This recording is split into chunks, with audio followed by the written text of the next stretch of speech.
Golden Multi-Speciality Hospital, Critical and Trauma Care, beside Amruta Nursing Home, Karimnagar. Contact 9505028045. Present నేను వేములవాడ నియోజకవర్గం దుంపేట గ్రామంలో ఉన్నా. So Dumpeta గ్రామం అంటే ఇక్కడ లక్ష్మీ నరసింహస్వామి పుణ్యక్షేత్రం ఉంటుంది ఈ దుంపేట గ్రామంలో.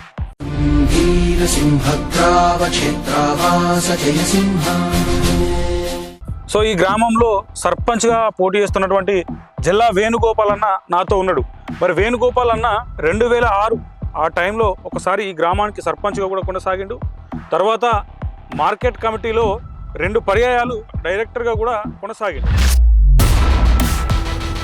చాలామంది ఏమంటుందంటే మీ 20 ఏళ్ళ అనుభవంలో ఎప్పుడు కూడా నేను ఖాళీ లేనన్నా, అంటే నేను ఏదో ఒక పదవిలో ఉన్నా, ఒకటి పదవిలో కూడా ఓడిపోయినా కూడా రోజులు ఉన్నాయి. అంటే నేను సర్పంచ్గా 2వ కాంటెస్ట్ చేసి ఓడిపోయినా, అదే వరుసలో ఎంపీటీసీగా కాంటెస్ట్ చేసి ఓడిపోయినా, కానీ ఎప్పుడు కూడా వెన్ను దక్కలేదు. ప్రజాసేవలనే ఉన్నా. నా సొంత నిధులతో ప్రతి సంవత్సరం ఎండాకాలంలో ఇక్కడ నీటి ఎద్దడి బాగుంటే కూడా ట్యాంకర్లు 100,000 ట్యాంకర్లతో ఉచితంగా నీళ్ళ సరఫరా చేస్తా ప్రతి సంవత్సరం. ఏ పదవి లేకున్నా, ఏ పదవి ఉన్నా, ఓటమి పాలైనా ఎక్కడ కూడా వెనుదిరగలేదు.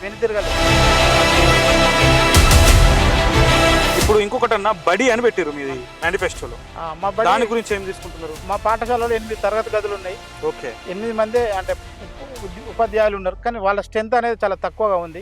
మా ఊర్లో మొత్తం విద్యార్థులు 250 నుంచి 300 మంది ఉన్నారు. ఇక్కడ మంచి బోధన అందిస్తున్నాం. వాళ్ళకి మంచి వాతావరణం కూడా. నేను కూడా మొన్న 1 లక్ష రూపాయల దాకా సొంత నిధులు ఖర్చు పెట్టుకుని పాఠశాలలో డెవలప్ చేసిన. ఏందన్నా ఏ పదవి లేకుండా లక్షలు ఖర్చు పెట్టినాం. ఎందుకంటే విద్యార్థులను నేను చదువుకున్న, నేను ఈ విధంగా ఈ రకంగా జీవిస్తున్నానంటే నేను ఆ పాఠశాలను చదువుకొని పైకి వచ్చిన కాబట్టి, విద్యాబుద్ధులు నేర్చుకోబట్టి నా సొంత నిధులతో ఆ పాఠశాలకు కేటాయించడం జరిగింది. ఆ గుడిని ముందుగా కొన్ని కోట్ల రూపాయలు పెట్టి గాలిగోపురం నిర్మించాలి. అదేవిధంగా ఈ వచ్చే భక్తులకు ఆహ్లాదకరమైన వాతావరణం అందించడానికి పుట్ట పైన ఒక వ్యూ పాయింట్ ఏర్పాటు చేసి, ఇంకోటన్నా లొంకా అని పెట్టారు మీ మేనిఫెస్టో. లొంకా అనేది ఇక్కడ ఒక అడవిలో ఒక జంగల్లో మంచి లొకేషన్ ఉంటుంది. అక్కడికి వెళ్తే మనం కేరళకి వెళ్ళిన వాతావరణం అనిపిస్తే అట్లా చెట్లు ఉంటాయి. ఇంకోటి వ్యవసాయం అని మెన్షన్ చేశారు. సిగ్గి బిగ్గి అట్లాంటి సంస్థలే డెవలప్ అవుతున్నప్పుడు ఈ ఆర్గానిక్ కంపల్సరీ సోషల్ మీడియాల ద్వారా అమ్ముకోవచ్చు అన్న ఉత్పత్తులు. మనం పండించిన ఉత్పత్తులకు మనం మార్కెటింగ్ పెంచుకోవచ్చు. ఈ రోజుల్లో ఆ ఉత్పత్తులను కల్పించి ఆర్గానిక్ మద్దతులో రైతులు మళ్ళేటట్టు నేను చర్యలు తీసుకుంటా కంపల్సరీ. పాతకాలం రావాలి, మన పంటలు మనమే పండించుకోవాలి, ప్రతి పంట పండించుకోవాలి. ఆ విధంగా తీర్చిదిద్ది అట్లా ఉత్తమంగా అట్లా పండించిన ఆర్గానిక్ పద్ధతిలో పండించిన రైతులకు నేను ఉగాది నాడు మంచి పురస్కారాలు ఇవ్వాలని కూడా అనుకుంటున్నా. ఎందుకంటే ఉత్తమ రైతు. ఇంకోటి ఉపాధి అని మెన్షన్ చేసి, డబ్బులు పెట్టడానికి జనాలు రెడీ ఉన్నారు సార్. మంచి వస్తువు ఏదైనా కొనడానికి ఎంత రేటుకైనా రెడీ ఉన్నారు. కానీ పండించే వాళ్ళు ఆ పద్ధతిలో మళ్ళడానికి రైతులు సిద్ధంగా లేరు. నా ఉద్దేశం ఏంటంటే అలాంటి రైతులకు అవగాహన ఉత్సాహం ఉన్న వాళ్ళకు ఫస్ట్ అవగాహన కల్పించి ఆ రంగంలోకి రప్పించి వాళ్ళకు ఒప్పించి వాళ్ళకు మార్కెటింగ్ కల్పించే బాధ్యత కూడా నాది. ఫైనల్ గా ఇంకొకటి పెట్టిర్రు, పరిపాలన విధానం. చాలా గ్రామాల్లో ఇప్పటికి కూడా ఏముందంటే వ్యవస్థ, వాళ్ళు మీటింగ్కి రారు, వచ్చిన 2 నిమిషాలు కూడా కూర్చోలేడు, సమస్యల పట్ల ఏం అడగలేడు, అవగాహన ఉండదు.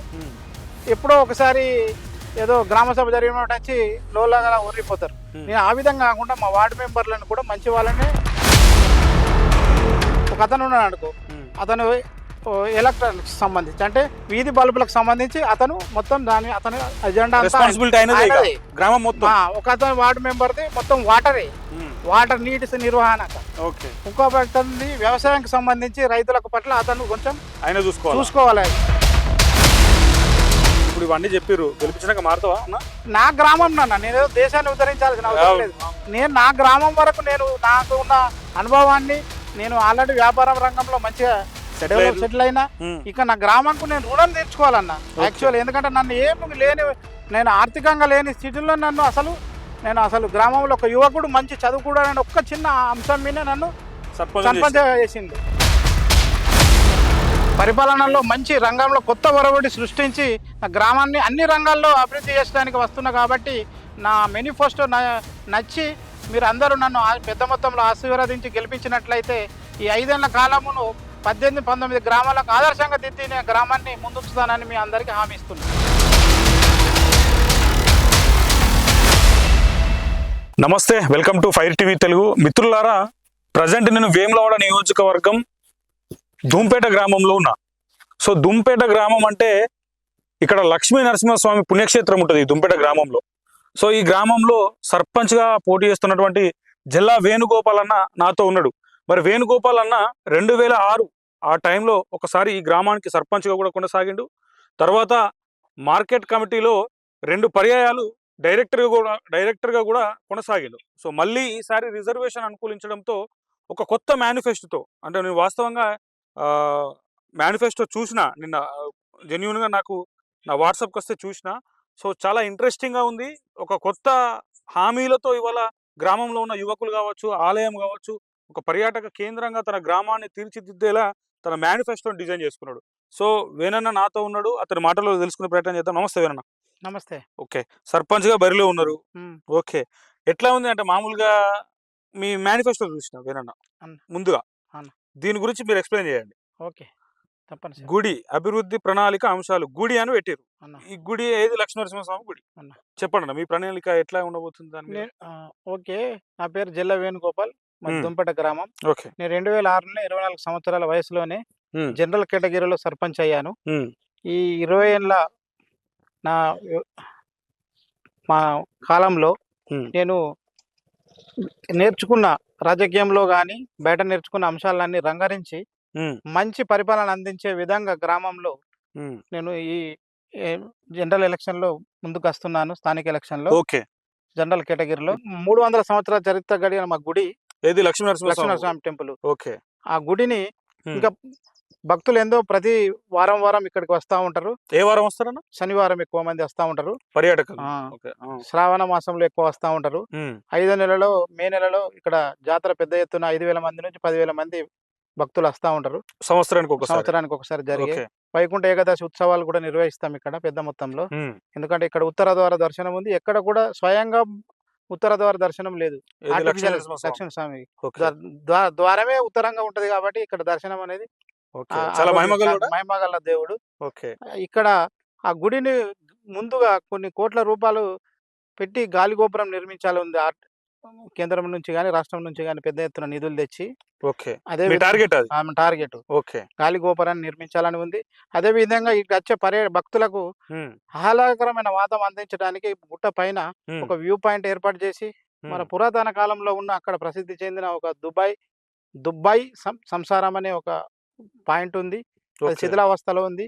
అదే విధంగా ఆ, అక్కడ వ్యూ పాయింట్ ఏర్పాటు చేసి పర్యాటకులను ఆకర్షించే విధంగా దాన్ని డెవలప్ చేస్తామని మా ప్రజలకు హామీ ఇస్తున్నా. ఓకే. మా గుడిని అదే విధంగా ఇంకా గుడులు నిర్మించి ఇక్కడ ఒక ఓకే. లొంకలో ఒక శివాలయం నిర్మించి ఉమ్. అదే విధంగా ఇంకో రామాలయం ఉమ్. రానున్న రోజుల్లో పెద్ద మొత్తంలో ఇక్కడ ఆ ఎల్లమ్మ దేవాలయం. ఉమ్. అదే అంటే ఈ దేవాలయాలు లేవు ఇక్కడ? ఇవి లేవు. ఓకే. పెద్దమ్మ గుడి కూడా చిన్నగా ఉంది, శిథిలావస్థలు ఉంది. అక్కడ కూడా ఇంకా పెద్ద మొత్తంలో ఒక 50 లక్షలతో ముదిరాజు కులం కొన్ని హామీ కూడా ఇచ్చిన మొన్న. ఓకే. ఇక్కడ ఓకే. కూడా ఆ. మన పెద్దమ్మ దేవాలయం కూడా నిర్మిస్తానని ఉమ్. పెద్ద మొత్తంలో దేవాలయాల అభివృద్ధి చేపడతా. ఉమ్. ఇంకా అదే విధంగా అక్కడ పర్యాటకులు సందర్శించే విధంగా ఉమ్. చిన్న చిన్న గార్డెన్స్ కానీ ఉమ్. పార్కులు కానీ టెంపుల్ దగ్గర? టెంపుల్ దగ్గర ఓకే. ఏర్పాటు చేసి వ్యూ పాయింట్లు ఏర్పాటు చేస్తానని హామీ ఇస్తున్నా. ఓకే. ఇంకోటన్నా లొంకా అని పెట్టారు మీ మేనిఫెస్టో. లొంక అనేది ఇక్కడ ఒక అడవిలో ఒక జంగల్లో ఉమ్. మంచి లొకేషన్ ఉంటది. ఓకే. అక్కడికి వెళ్తే మనం కేరళకి వెళ్ళిన వాతావరణం అనిపిస్తుంది. అట్లా చెట్లు ఉంటాయి. అలాంటి వాతావరణం అక్కడనే ఒక 5-6 వేలతో ఈత వనం కూడా ఉంది. ఓకే. మా గౌడన్నలు కూడా మంచి కళ్ళు తీస్తా ఉంటారు. ఓకే. ఆ పోయే వేలో దారిలోనే ఉంటది. ఆ. అక్కడ కూడా చిన్న చిన్న వ్యూ పాయింట్ల లాగా ఏర్పాటు చేస్తే ఉమ్. అక్కడికి వెళ్ళిన సందర్శకులు కానీ ఆహ్లాదానికి గురైతారు. ఇది మనం కేరళ వచ్చినామా మరి దుంపెడకు వచ్చినామా అనే ఆహ్లాదం ఉంటుంది. వీకెండ్ కూడా సిటీలో ఉన్న ప్రజలు కూడా వీకెండ్కి వచ్చే విధంగా ఇక్కడ నా గ్రామంలో డెవలప్ చేయడం వల్ల ఇక్కడున్న మా స్థానికులకు చికెన్ సెంటర్ కానీ కిరాణం షాపు కానీ చిన్న కొట్టుల వాళ్ళందరూ కొంచెం డెవలప్ అవుతారని నా ఉద్దేశం. ఓకే. పర్యాటక కేంద్రంగా డెవలప్ చేస్తే దాని మీద ఆధారపడ్డ గ్రామంలో ఉమ్. కొన్ని చిన్న పరిశ్రమల వాళ్ళు కానీ చిన్న కొట్లు వాళ్ళు కానీ వాళ్ళు డెవలప్ అయ్యి మన గ్రామం అభివృద్ధి చెందుతుంది. ఉమ్. ఇక్కడ పర్యాటకంగా డెవలప్ అయితే ఇక్కడ ఉన్న భూములకు మంచి విలువలు వస్తాయని ఉమ్. నా ప్రధాన అజెండా. ఒకటన్నా, ఇప్పుడు ఇన్ని అంశాలను తీసుకొని ప్రచారంలోకి పోతా ఉన్నారు. ఉమ్. పబ్లిక్ రెస్పాన్స్ ఏ రకంగా ఉంది? చాలా బ్రహ్మాండంగా ఉంది. ఇవన్నీ చెప్పగలుగుతుర్రా ఓటర్‌కి? చెప్తున్నాం. హ్మ్. చెప్తే కూడా వాళ్ళు చాలా మంది ఏమంటున్నారంటే, మీ 20 ఏళ్ల అనుభవంలో ఎప్పుడు కూడా నేను ఖాళీ లేనన్నా. అంటే నేను ఏదో ఒక పదవిలో ఉన్నారు. పదవిలో ఉన్నా ఒకటి, పదవిలో కూడా ఓడిపోయిన కూడా రోజులున్నాయి. అంటే నేను సర్పంచ్‌గా రెండోసారి కాంటెస్ట్ చేసి ఓడిపోయినా. ఓకే. అదే వరుసలో ఎంపీటీసీగా కాంటెస్ట్ చేసి ఓడిపోయినా. కానీ ఓకే. ఎప్పుడు కూడా వెన్ను తగ్గలే. ప్రజా సేవలోనే ఉన్నా. ఎంత ఓకే. ఓడిపోయినా ఆహా! ఒకసారి సర్పంచ్ కంటెస్టెడ్, ఒకసారి ఎంపీటీసీ 2 సార్లు కంటెస్టెడ్. సర్పంచ్ కాంటెస్ట్ చేసినా, ఒకసారి గెలిచినా, ఒకసారి ఓడిపోయినా. ఓకే. ఒకసారి ఎంపీటీసీగా కూడా కాంటెస్ట్ చేసినా ఓడిపోయినా. హ్మ్. అయినా గాని నేను వెనకకు తగ్గలే. నేను పక్కకు తప్పుకోలే. ఓకే. ప్రజా సేవలోనే ఉన్నా. నా ఓకే. సొంత నిధులతోని ప్రతి సంవత్సరం ఎండాకాలంలో ఇక్కడ నీటి ఎద్దడి బాగుంటే కూడా ట్యాంకర్లు వందల వేల ట్యాంకర్లతోని ఉచితంగా నీళ్ల సరఫరా చేస్తా ప్రతి సంవత్సరం. ఏ పదవి లేకున్నా, ఏ పదవి ఉన్నా లేకున్నా. ఓటమి పాలైనా, అయినా ఓటమి పాలైనా ఎక్కడ కూడా వెనుదిరగలే. వెనుతిరగలే. ఓకే. హ్మ్. మా జాతరలో గాని, ఉత్సవాలలో గాని ఉత్సాహంగా పాల్గొంటా. ప్రతి కార్యక్రమంలో ప్రజలకు కూడా ఏ సమస్య వచ్చినా నేను వింటుంటా. ఓకే. అన్ సో ఇప్పుడు అన్ని సామాజిక వర్గాలను కలిసిర్రు. కలిసిన. సో వాళ్ళు ఏ రకంగా ఉన్నది వాళ్ళు కమ్యూనిటీ? ప్రతి ఒక్కరు నీకైతేనే అనుభవం ఉంది. కొత్తగా వచ్చిన వాళ్ళైతే మళ్ళీ 5 సంవత్సరాలు నేర్చుకోవాలి. వాళ్ళు పనులు మొదలు పెట్టాలి. ఆల్రెడీ మీరు సీనియర్ ఇలా. సీనియర్ కాబట్టి నీకు అనుభవం ఎక్కువుంది. ఏ హ్మ్. పని ఏం చేయాలనేది హ్మ్. నీకు అనుభవం ఉంది. పనులలో మంచి అది ఉంది. హ్మ్. పట్టుంది కాబట్టి నువ్వే వచ్చి కొత్త వాళ్ళు నేర్చుకోవడం ఎందుకనేది వాళ్ళ హ్మ్. ప్రతిసారి చెప్తా ఉన్నారు. ఓకే. ఇప్పుడు ఇంకొకటన్నా బడి అని పెట్టిర్రు మీది మేనిఫెస్టోలో. మా బడి దాని గురించి ఏం తీసుకుంటున్నారు? మా పాఠశాలలో 8 తరగతి గదులున్నాయి. ఓకే. 8 మందే అంటే ఉపాధ్యాయులున్నారు. కానీ వాళ్ళ స్ట్రెంత్ అనేది చాలా తక్కువగా ఉంది. ఓకే. మా ఊర్లో మాత్రం విద్యార్థులు 250 నుంచి 300 మంది ఉన్నారు. హ్మ్. వాళ్ళు ఒక 150 నుంచి 200 మంది హ్మ్. ప్రైవేట్ పాఠశాలలకు వెళ్తే మా ఊరు నుంచి కమ్ 50 నుంచి 60 లక్షలు సంవత్సర పైసలు ప్రైవేట్ శాలలకు ఫీజుల రూపంలో ప్రైవేట్ పాఠశాలలకే పోతున్నాయి. పోతున్నాయి. ఓకే. నా ఉద్దేశ్యం ఏంటిదంటే అదే విద్య ఇక్కడ యాక్చువల్లీ ఇక్కడ ఉన్న టీచర్లందరూ క్వాలిఫైడ్ టీచర్లే. ఆ. కానీ వాళ్ళకి ఇక్కడ నమ్మకం లేదు విద్యార్థులకు. ఎందుకంటే సరియైన అంటే వాళ్ళకి తెలవక విద్యా అవగాహన బోధన ఎట్లా ఉంటదో. తెలవక. హ్మ్. ఎందుకంటే ఎవరు సాహసం చేయరుగా. అవు. విద్యార్థిని చంపించాలి. హ్మ్. కాకపోతే పెద్ద ఎత్తున మేము మొన్నటి నుంచే ప్రచారం మొదలుపెట్టినాం. హ్మ్. ఇక్కడ మంచి బోధన అందిస్తున్నాం. వాళ్ళకి మంచి వాతావరణం కూడా నేను కూడా మొన్న ఒక ₹1,00,000 దాకా సొంత నిధులు ఖర్చు పెట్టుకొని పాఠశాలలో డెవలప్ చేసిన. ఏందన్నా ఏ పదవి లేకున్నా లక్షలు లక్షలు ఖర్చు పెట్టినావా? ఖర్చు పెట్టినాం. ఎందుకంటే విద్యార్థులను నేను ఈ విధంగా ఈ రకంగా జీవిస్తున్నానంటే నేను ఆ పాఠశాలలో చదువుకొని పైకొచ్చిన కాబట్టి విద్యా బుద్ధులు నేర్చుకోబట్టి నా సొంత నిధులతోని ఆ పాఠశాలకు కేటాయించడం జరిగింది. ఇంకోటన్నా గల్ఫ్ కూడా చాలా పోతారు ఈ ప్రాంతం నుండి. అన్న. అంటే వాళ్ళకి అంటే ఏదన్నా చేయాలనుకుంటున్నారా? నా ముఖ్య ఎజెండా కూడా అదే. హ్మ్. గల్ఫ్ ఇక్కడ నుంచి దాదాపు మీరు 400 నుంచి మీరు ప్రధానంగా మీ మేనిఫెస్టోలో కూడా చెప్పారు. ఆ! యువకులకు ఉపాధి మంచి ఉపాధి దొరకాలే. మనం దాన్ని తీసుకొచ్చే ప్రయత్నం చేస్తా అని దానిలో మీరు మెన్షన్ చేశారు. అవునవును. దాని గురించి చెప్పండి. మా ఊర్లో దాదాపు 400 నుంచి 500 యువకులు గల్ఫ్ బాట పట్టినారు. హ్మ్. నా ఉద్దేశ్యం కూడా ఎజెండా ఏంటిదంటే యువకులకు ఇక్కడ పరిశ్రమలు ఏర్పాటు చేసి గవర్నమెంట్ ఎన్నో రకాల రంగాలలో నాబార్డ్ నుంచి కొన్ని రోజుగారీ నిధుల నుంచి ఎన్నో నుంచి హ్మ్.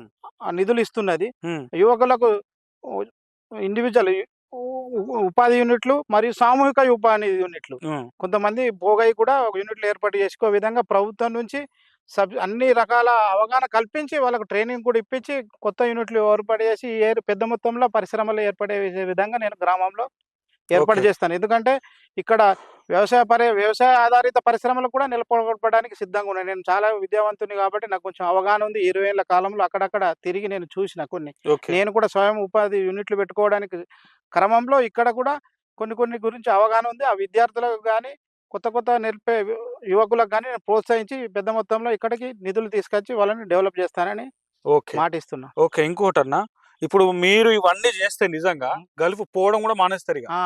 నా ఉద్దేశం టార్గెట్ ఏందంటే సంవత్సరంకో 50 మంది చొప్పున నా పదవి కాలంలో ఒక 100 నుంచి 200 ఆగినా నాది గొప్ప సక్సెస్ అన్న. మీరు సక్సెసే ఇగ సక్సెస్ సర్పంచ్‌గా. సర్పంచ్‌గా. అందరూ మెచ్చుకోదగ్గ విషయం. మెచ్చుకోదగ్గ విషయమే. అవును. అంతమందికి నేను ఉపాధి కల్పించాలని నేను పెట్టుకున్నా. ఓకే. Target compulsory. ఇంకోటన్నా మీ మేనిఫెస్టోలో గ్రంథాలయం మెన్షన్ చేశారు. అన్న ఇక్కడ చాలా మంది అందరూ దాదాపు పీజీ చదివిన విద్యార్థులు ఉంటున్నారు గానీ, హ్మ్. వాళ్ళకు ఏదైనా పోటీ పరీక్షలకు వాళ్ళు పోటీ పడాలంటే సరైన గ్రామాలలో ఏదో నామకే వాస్తా ఒక గ్రంథాలయం ఉంటది. ఉంటది. బుక్కులు ఉండయి. ఉండయి. ఆ. నా ఉద్దేశం వాళ్ళకి దానికోసం హైదరాబాద్ వెళ్లి రూమ్ తీసుకొని అక్కడ ఆ ఫీజులు, అక్కడ హాస్టల్ ఫీజులు. అసలంటే ఆర్టిఫిషియల్ బస్సుల మోతకు అవి ఏం చదవలేక కొంత కనబడుతుంటే ఈ ప్రశాంత వాతావరణం మా గ్రామంలో ఒక గ్రంథాలయం నిర్మించినట్టయితే హ్మ్. ఇప్పుడు జైత్యాలలో కూడా అందరూ ఇక్కడికి వెళ్ళి చదువుకున్న విద్యార్థులు కూడా ఉన్నారు. హ్మ్. మా నుంచి కంసగారు మా ఊరి నుంచి నా 5 ఏళ్ల కాలంలో గ్రంథాలయం ఏర్పాటు చేస్తే ఒక 30 మంది అన్న ఉద్యోగులకు తయారు చేద్దురేమో. తయారు చేద్దునేమో ఓకే. అనే ఉద్దేశంతో కంపల్సరీ ఒక గ్రంథాలయం ఏర్పాటు చేయాలనేది నా కోరిక. మామూలు విషయాలు కాదు ఇవన్నీ కూడా. ఆ, అంటే మామూలుగా సర్పంచ్ గెలవాలంటే 2, 3 హామీలు పట్టుకొని పోతారు. లేదా అన్న. పైసలు పట్టుకొని పోతారు. అంటే అన్న. పర్ఫెక్ట్ గా ఇట్లాంటి మేనిఫెస్టో పెట్టుకొని పోతురు అంటే నిజంగా గ్రేట్. అదే ఈ పండుగలు అని మెన్షన్ చేశారు. అన్న ఇక్కడ మన ఏంటిదంటే హిందూ సాంప్రదాయాలు పండుగలు మెయిన్ మన ఓకే. ముఖ్యంగా ఆహ్లాదకరమైన వాతావరణం హ్మ్. మంచి మా గుడిది ఉన్నది. ఏ హ్మ్. పండగ అయినా గుడి దగ్గర జరుపుతాం. హ్మ్. దసరా గాని అట్లాంటి ఉత్సవాలు హ్మ్. సంక్రాంతికి నేనున్న సంవత్సరం సర్పంచ్ నుంచే సంక్రాంతి అప్పుడు ఇక్కడ ముగ్గుల పోటీ నిర్వహించి మా అక్క చెల్లెలు లేదా 2006 టైంలోనే? 2006 ప్రతి సంవత్సరం ముగ్గుల పోటీ నిర్వహించి వాళ్ళకి పెద్ద మొత్తంలో ప్రైజులు ఇద్దుండే అన్న. ఓకే. మహిళలద్దరు బాలికలద్దరు నాకు చాలా సంతోషంగా ఉండే. ఎప్పుడైతే నేను సర్పంచ్ నుంచి ఓడిపోయానో ఆ సంవత్సరం నుంచి వచ్చిన మిగతా కాలంలో ఎప్పుడు ఎవరు నిర్వహించలేదన్న. ఓకే. నా ఉద్దేశం ఏంటంటే ప్రతి పండగ ఉట్ల పండగ కాడికెళ్ళి పడితే ఏ చిన్న పండగను కూడా నేను ప్రతిసారి నా సొంత నిధులు పెట్టి డెవలప్ నిర్వహిస్తుంటే, ఓకే. అదే విధంగా దుర్గమ్మను కూడా నా పదవి కాలంలోనే ఇక్కడ పండుగ చాలా చేసినాము. ఓకే. దుర్గాదేవిని ఇప్పటికి ప్రతిష్టాపించడం నడుస్తుంది. ఇప్పటికీ అది కంటిన్యూ అవుతుంది. దుర్గాదేవి ప్రతిష్టాపన ఓకే. మాత్రం సో అమ్మవారిని మంచిగా వేడుకుంటుర్రా మరి? ఈసారి మంచిగా కంపల్సరీ ఖచ్చితంగా కుర్చీలో అమ్మవారి దయ కూర్చోబెట్టాలి. ఉంటేనే ఈ స్థాయికి ఎదిగినాన్న. ఏ పని ముట్టినా గానీ నేను చాలా సక్సెస్ అయినాను వ్యాపార రంగంలో గానీ హ్మ్. నా అమ్మవారి దయతోనే. ఓకే. నేను ఇంకోటి వ్యవసాయం అని మెన్షన్ చేశారు. వ్యవసాయం కూడా పెద్ద ఎత్తున చాలా మంది ఆరుతడి పంటలు తగ్గించి వేరే పంటలు పండిస్తున్నారు. ఎట్లా ఉంది అంటే ఇక్కడ ఇప్పుడు ఓన్లీ వడ్లే అమ్ముతుండ్రు. హ్మ్. మిగతా వస్తువులన్నీ వీళ్ళు ఎక్క రేటు కొనుకొచ్చుకుంటున్నారు. అవును. వేరుకు రైతులే, అవును. కానీ కూరగాయలకు కూడా వాళ్ళు వేరే రేటు ఎక్కువ, వాళ్ళు దళారులు అమ్మే రేటుకే కొనుకొచ్చుకుంటారు. మనం పేరుకు రైతు అని చెప్పుకుంటున్నాం కానీ ఇక్కడ మనం ఆరుతడి పండించుకున్న కూరగాయలు మనం తింటలేము. తింటలేము. రెండోది ఏంటిదంటే అటు ఏం పండించిండు అనేది ఎవరికి తెలియదు. ఆర్గానిక్ ఏందో ఏది ఇది ఆరగటం పోను వ్యవసాయ ఉత్పత్తులు అనేటివి అసలు ఈ ఎరువులు వాడుతున్నా ఎట్లాంటివి వాడుతున్నా అనేది ఎవరికి తెలియదు. రంగు కలర్లు మారుతున్నా అనేది తెలియదు. నా ఉద్దేశం ఏంటిదంటే ఆర్గానిక్ పద్ధతులు. ఓకే. ఆర్గానిక్ పద్ధతుల్లో పెద్ద ఎత్తున వ్యవసాయాలు వస్తే మనకు పక్కకున్న కోరుట్లు అట్లాంటి పట్టణాలకు కూడా ఆర్గానిక్ ఉత్పత్తుల గురించి చాలా మందికి ఉంది. హ్మ్. కానీ ఆ ఉత్పత్తులు ఎవరు అమ్మడం లేదు. హ్మ్. కొనుక్కోవడానికి కూడా సిద్ధంగా ఉన్నారు. హ్మ్. కానీ అట్లాంటి ఆ రంగంలోకి మళ్ళడం లేదు. హ్మ్. ఎందుకంటే మళ్ళీతే దానికి సంబంధించిన కస్టమర్లు ఉంటారో ఉండరో. హ్మ్. రెండోది నేను పండించి నేను ఒక్కొన్ని మరి కొద్దిగా వెయిట్ చేయాలనే ఉద్దేశంతో రైతులు డైలామాలు ఉన్నారు. హ్మ్. నా ఉద్దేశం ఏంటిదంటే ఆర్గానిక్ పద్ధతిలో పండించిన రైతులకు హ్మ్. ఆ పండించిన పంటలను అమ్మే విధంగా హ్మ్. ఇప్పుడు దాదాపు సోషల్ మీడియా అమ్మకాలు అయ్యే విధంగా. అమ్మకాలు అయ్యే విధంగా సోషల్ మీడియాలో చాలా ఇప్పుడు పెద్ద పెద్ద బిగ్గి అట్లాంటి సంస్థలే డెవలప్ అవుతున్నప్పుడు ఈ ఆర్గానిక్ కంపల్సరీ సోషల్ మీడియాల ద్వారా అమ్ముకోవచ్చు అన్న. ఉత్పత్తులు మనం పండించిన ఉత్పత్తులకు మనం మార్కెటింగ్ పెంచుకోవచ్చు అవును. ఈ రోజుల్లో. ఆ ఉత్పత్తులను కల్పించి ఆర్గానిక్ మద్దతులో రైతులు మళ్ళేటట్టు నేను చర్యలు తీసుకుంటా కంపల్సరీ. హ్మ్.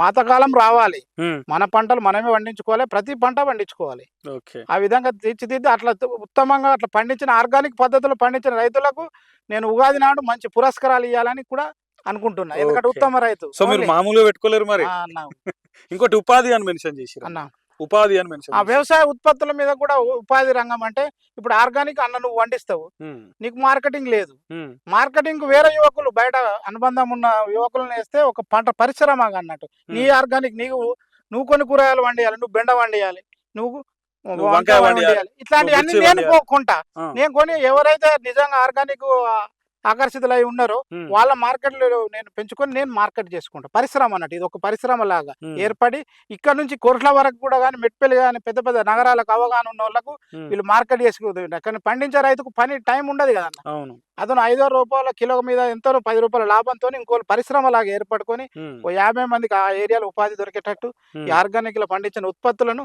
దగ్గరున్న సిటీకి ఫస్ట్ అలవాటు చేయడం. హ్మ్. అలవాటైన వాళ్ళు డబ్బులు పెట్టడానికి జనాలు రెడీ ఉన్నారు సార్. అవును. మంచి వస్తువు ఏదైనా కొనడానికి ఎంత రేటుకైనా రెడీ ఉన్నారు. రెడీ ఉన్నారు. కానీ పండించే వాళ్ళు ఆ పద్ధతిలో మళ్ళడానికి రైతులు సిద్ధంగా లేరు. సిద్ధంగా లేరు. నా ఉద్దేశం ఏంటంటే అలాంటి రైతులకు అవగాహన ఉత్సాహం ఉన్న వాళ్ళకు ఫస్ట్ అవగాహన కల్పించి ఆ రంగంలోకి రప్పించి వాళ్ళకు ఒప్పించి వాళ్ళకు మార్కెటింగ్ కల్పించే బాధ్యత కూడా నాది. ఓకే. అప్పటి వరకు వాళ్ళతో ఎంబడి ఉంటా. నా డ్రీమ్ అది అన్నట్టు. ఆర్గానిక్ రంగంలో మన ఊర్లో ఇంత ఉంది అనేది వాళ్ళకు మెసేజ్ పోవాలి. మెసేజ్ పోవాలి. ఇక్కడ దుంపటి నుంచే ఉత్పత్తులు దుంపట పేరు మీద అనే బ్రాండ్ నేమ్ రావాలి రైతులు. ఏది అంకాపూర్ లాగా. అంకాపూర్ లాగా అట్లాంటి రంగంలో తేవాలని నాకు ఉంది ఓకే. నా ఉద్దేశం. ఓకే. ఇంకోటన్నా ఫైనల్ గా ఇంకొకటి పెట్టిర్రు, పరిపాలన విధానం. పరిపాలన విధానం హ్మ్. గ్రామంలో అంటే చాలా మంది ఏమున్నదంటే గ్రామంలో వార్డు మెంబర్స్ ఒక మా 10 వార్డులు ఉన్నాయి. హ్మ్. పరిపాలన విధానం అంటే ప్రతి పనికి సర్పంచ్నే నెట్టేయడం. ఏ అంటే సర్పంచ్ లేడా అని ఓళ్ళు అంటారు, అంటే పట్టించుకుంటలేడని ఓళ్ళు అంటారు. గెలిచిండు అంటే తప్ప ఆ. చాలా గ్రామాల్లో ఇప్పటికి కూడా ఏముందంటే వ్యవస్థ హ్మ్. మళ్ళీ మీటింగ్కి రారు. హ్మ్. వచ్చిన 2 నిమిషాలు కూడా కూర్చోలేడు. హ్మ్.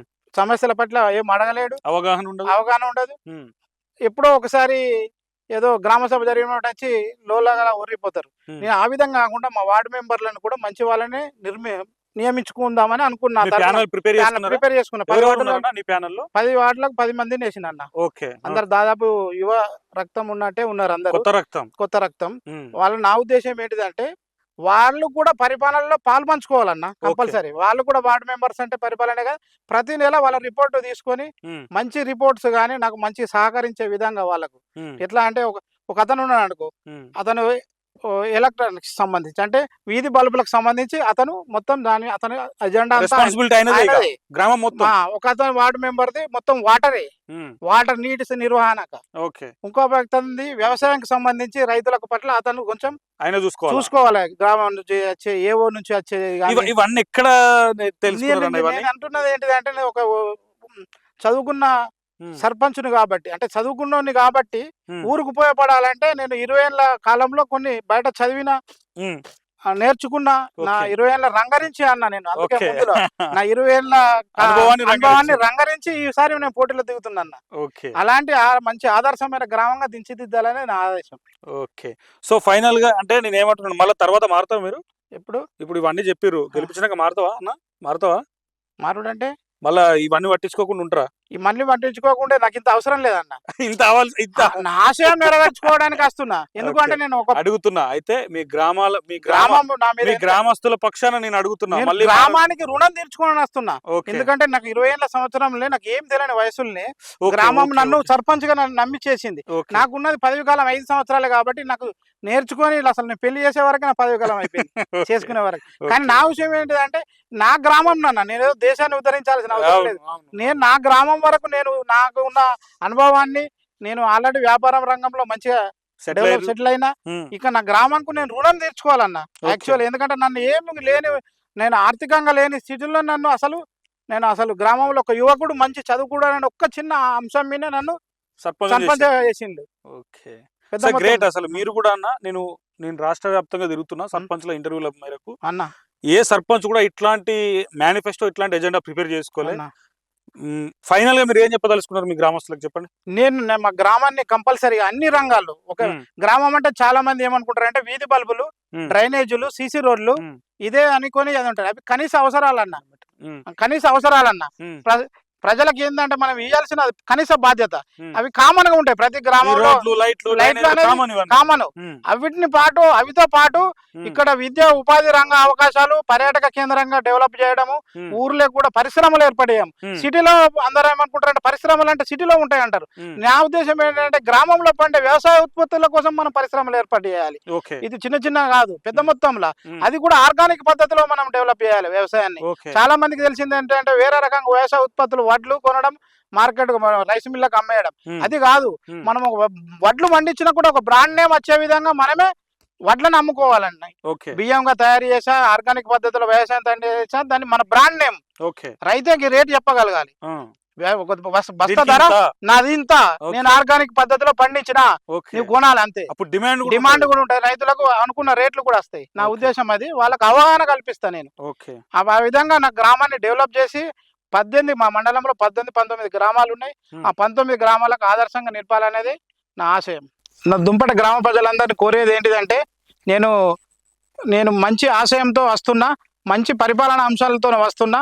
నా ఉద్దేశం ఏంటంటే పరిపాలనలో మంచి రంగంలో కొత్త ఒరవడి సృష్టించి నా గ్రామాన్ని అన్ని రంగాల్లో అభివృద్ధి చేయడానికి వస్తున్నా. కాబట్టి నా మేనిఫెస్టో నచ్చి మీరు అందరూ నన్ను పెద్ద మొత్తంలో ఆశీర్వదించి గెలిపించినట్లయితే ఈ 5 ఏళ్ల కాలమును 18-19 గ్రామాలకు ఆదర్శంగా దిద్దిన గ్రామాన్ని ముందుంచుతానని మీ అందరికీ హామీ ఇస్తున్నా.